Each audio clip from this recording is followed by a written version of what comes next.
دي من الأكلات المشهورة عندهم اللي هي الكشبوري، عبارة عن معجنات محشية بالجبنة وكمان متغطية بالجبنة. الصراحة طعمها لذيذ جدا، يعني الناس اللي بتحب البيتزات أو بتحب المعجنات هتعجبها قوي. أما الطبق اللذيذ ده فهو عبارة عن سلطة، عبارة عن خضار مشكل محشي بالجبن وكمان عين الجمل.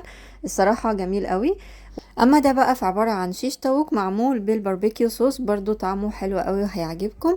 نيجي بقى لاخر حاجة مشهورة عندهم وهي الخنكالي. الخنكالي ده قريب قوي للحواوشي الاسكندراني، بس العجينة بتاعته بتكون متسوية على البخار. الصراحة طعمه عجبني جدا. اما دي بقى فهي عبارة عن حاجة زي الملبن عندنا، هي اسمها تشورشيلا. بتكون عبارة عن خيوط من المكسرات متغطسة او متغطية بعصير العنب او عصير الرمان. برضو طعمها لذيذ قوي، وكمان الناس اللي بتحب الحاجات اللي سكرها خفيف فهي هتعجبها.